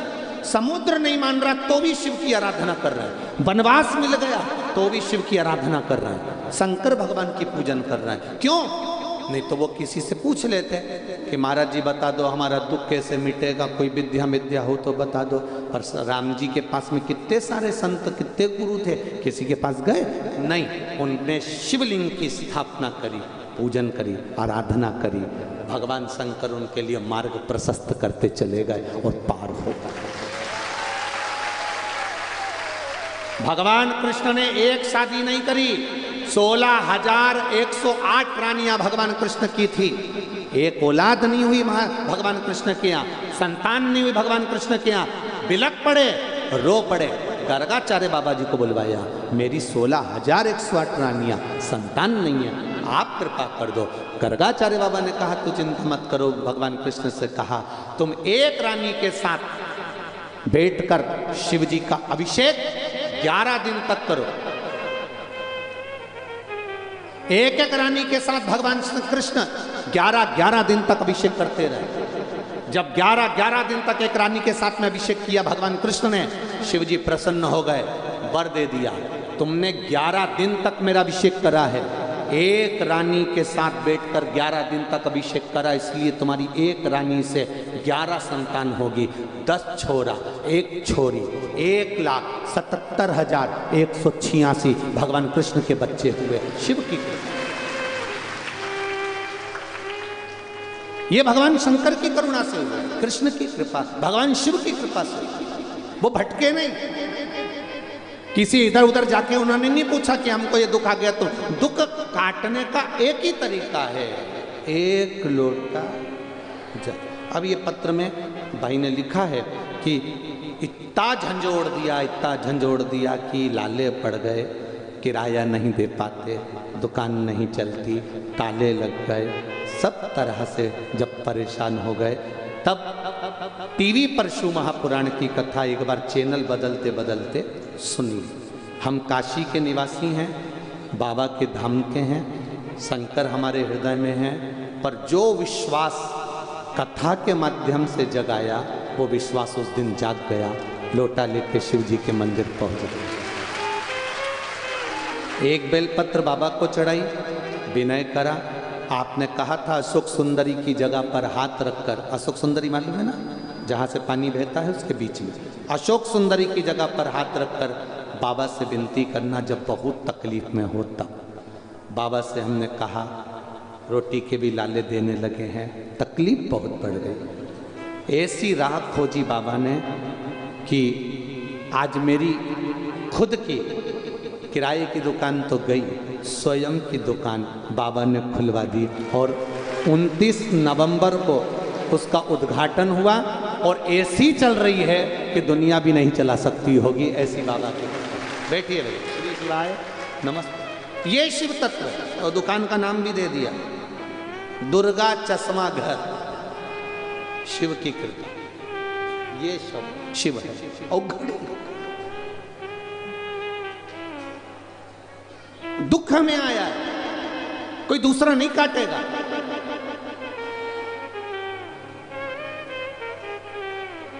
कोई दूसरा नहीं काटेगा। दुनिया का सबसे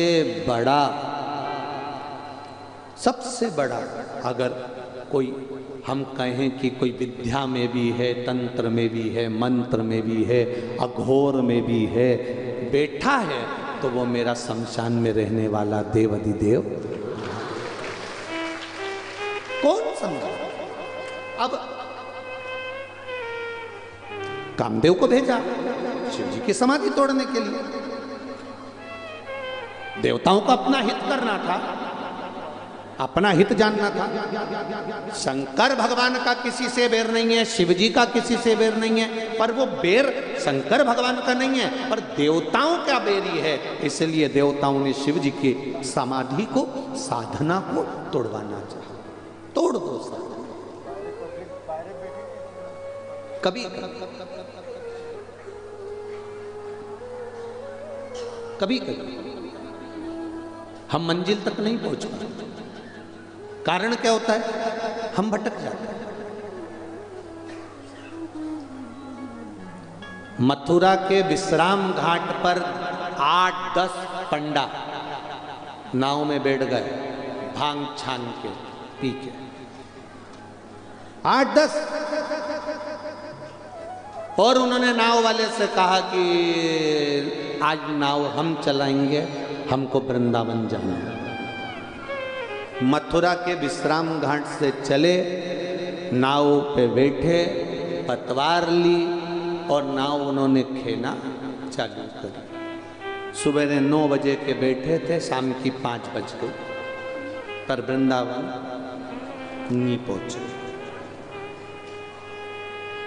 घाट वालों से पूछा, हम सुबह 9 बजे के वृंदावन के लिए चले थे, ये कौन सा घाट है?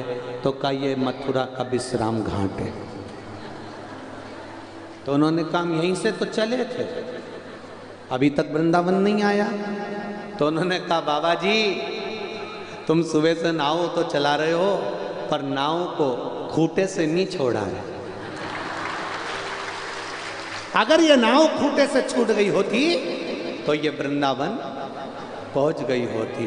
उसी तरह हम लोग भी कई ऐसे ही हैं, बस सियोर वाले महाराज ने कहा है तो लोटा भर के जल चढ़ा दो, पर अभी दिल से, खूंटे से छूटा नहीं है। खूंटे से छूटना मतलब सियोर वाले महाराज के कहने से नहीं, अपने दिल से, कि मैंने कथा में सुना है महादेव सुनता है, तो एक लोटा जल लेकर दिल से पहुंचे तो नैया पार हो गई। आसक्ति में नहीं पड़ना, वासना में, लोभ में, तृष्णा में, काम में। कई मिलेंगे दुनिया में आपको, कई भटकाएंगे, मार्ग से विभाजित कर देंगे तुमको, पर नहीं, हमारा राम, हमारा कृष्ण, हमारा शिव हमारा है।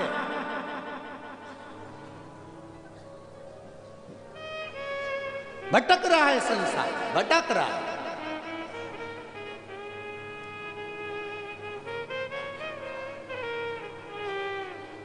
माता के दूध में और थैली के दूध में क्या अंतर होता है? बताओ, बोलो रे जितने बैठे।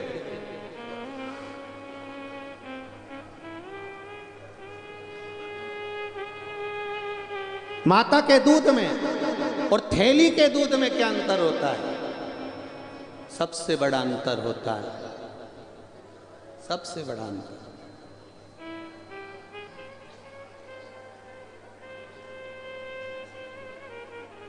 माता का दूध पीने वाला रामायण को पढ़ता है, थैली का दूध पीने वाला उसके पन्ने फाड़कर फेंक देता है।